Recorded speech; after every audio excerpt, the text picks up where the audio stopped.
আর অন্যদিকে উত্তরবঙ্গের উন্নয়ন ইস্যুতে দরবার 5 কেন্দ্রীয় মন্ত্রীর সঙ্গে সাক্ষাৎ বিজেপি বিধায়কদের। দিল্লি দরবার উত্তরবঙ্গের 10 বিজেপি বিধায়কের উত্তরবঙ্গের উন্নয়ন ইস্যুতেই এই দরবার 5 কেন্দ্রীয় মন্ত্রীর সঙ্গে সাক্ষাৎ বিজেপি বিধায়কদের। কেন্দ্রীয় বঞ্চনাটার শব্দটি হচ্ছে তৃণমূল কংগ্রেসের আবিষ্কৃত শব্দ। এই শব্দের কোনো ভিত্তি আছে বলে আমি মনে করি না। আমাদের 3 লক্ষ কোটি টাকার যে বাজেট পশ্চিমবঙ্গ সরকারের হয়, সেই 3 লক্ষ কোটি টাকার বাজেটের মধ্যে রাজ্যের নিজস্ব আয় হচ্ছে 90,000 কোটি টাকার কম। আর আমাদের পশ্চিমবঙ্গে যে বাজেট তৈরি হয় তার 42% হচ্ছে মাত্র রাজ্যের সরকারের নিজস্ব আয় থেকে আসে, অন্যটা 58% আসে হচ্ছে কেন্দ্রের বিভিন্ন টাকার থেকে। ইউসি সাবমিট না করে এই যে তথাকথিত কেন্দ্রীয় বঞ্চনার কথা বলা হয়, তার সাথে অঙ্কের কোনো মিল নেই, গাঁজাখুরি গল্পের মিল থাকতে পারে বলে আমাদের মনে হয়। বিজেপির আর কিছু নেই বাজারে। বিজেপি উত্তরবঙ্গে অলরেডি জমি হারিয়ে ফেলেছে এবং পশ্চিমবাংলার মানুষ বিশ্বাস করে যে বিজেপির সাংসদদের জন্য এবং বিজেপির ওখানকার নেতাদের জন্য পশ্চিমবাংলার কোনো উন্নয়ন হয়নি। শুধু উত্তরবঙ্গ কেন, দক্ষিণবঙ্গ সমগ্র পশ্চিমবাংলার উন্নয়ন চাই। ওগুলো কিছু না, ওগুলো ওদের নাটকবাজি। ওরা নাটক করতে খুব ভালোবাসে, সব নাটকবাজি করছে।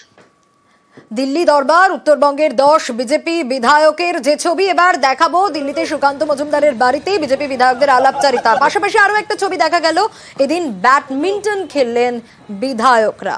বিধায়কদের ব্যাডমিন্টন খেলতেও দেখা গেল এদিন।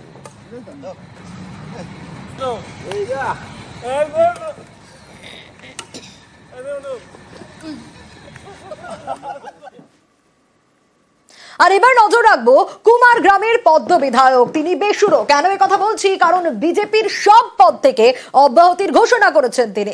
সোশ্যাল মিডিয়ায় পোস্ট দিয়ে ঘোষণা করেছেন বিধায়ক, যে পোস্টের দিকে নজর রেখেছি।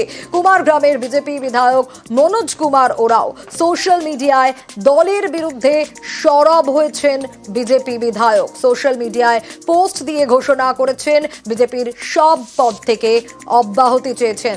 সোশ্যাল মিডিয়ায় সেই পোস্টের দিকেই নজর রেখেছি কুমার গ্রামের বিজেপি বিধায়ক মনোজ কুমার ওরাও পোস্ট করেছেন সোশ্যাল মিডিয়ায়। প্রথম কথা, মনোজ তৃণমূলে যোগ দেবে না, এইটুকু আমি বলতে পারি। দ্বিতীয়ত, কি হয়েছে এই বিষয়ে আমার জানা নেই। মনোজ আমাদের অত্যন্ত দক্ষ কার্যকর্তা, সামনের সারির নেতৃত্ব। বিধানসভার অভ্যন্তরে যাদের সামনের থেকে সোচ্চারিত হতে দেখা যায় তার মধ্যে মনোজ একজন। ফলে স্বাভাবিকভাবে দলীয় নেতৃত্বরা আছেন, তারা দেখবেন। আর ও যেহেতু আমার বন্ধু হয়, আমি নিশ্চয়ই কথা বলবো। 2021-এ বলেছিল আবকি বার 200 পার হলো তৃণমূল, আর ওরা আটকে গেল 77-এ। বিধানসভা নির্বাচন যত এগিয়ে আসবে ওরা 50, 45, 40 হয়ে যাবে। কারণ বিজেপির বিধায়করাও অনুভব করছেন যে তারা যে এলাকার মানুষের সঙ্গে চলেন, সেই এলাকার মানুষ বিজেপির রাজনীতি, বিজেপির সংস্কৃতিকে সমর্থন করছেন না, তারা মমতা বন্দ্যোপাধ্যায়ের উন্নয়নকে সমর্থন করছে। ফলে এখন বিজেপি বিধায়কদের মধ্যে অধিকাংশই তাদের অসন্তোষ, তাদের বিরক্তি এবং বিজেপির থেকে তাদের ডিস্টেন্স তৈরি করা, এগুলো শুরু হয়েছে।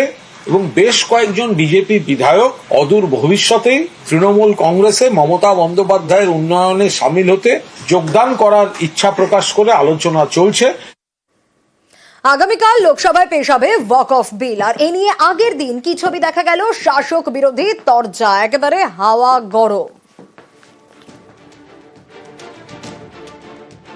আমরা চাইছি ডিবেট হোক, পক্ষে বিপক্ষে যুক্তি হোক। আমরা শুনতে চাই যে আমাদের তৃণমূল কংগ্রেসের সাংসদরা কি যুক্তি দেবে যে এমন একটি আইন এখন বলবৎ আছে যা কোর্টে পর্যন্ত চ্যালেঞ্জ করা যেতে পারে না। কালকে যদি কোনো ওয়াকআপ বলে যে আপনার বাড়িতে বা আমার বাড়িতে ওয়াকআপ সম্পত্তি, আমার হাতে অধিকার নেই, আমি কোর্টে গিয়ে তাকে চ্যালেঞ্জ করব। তৃণমূল কংগ্রেসের যারা উকিল বাবুরা আছে, অনেকে আইন টাইন পাস করেছে, এসেছেন, শুনেছি, তারা কি যুক্তি দেয় আমরা শুনি। আমরা ডিসকাশনে সব পার্টিসিপেট করব, ভোটিং এ পার্টিসিপেট করব।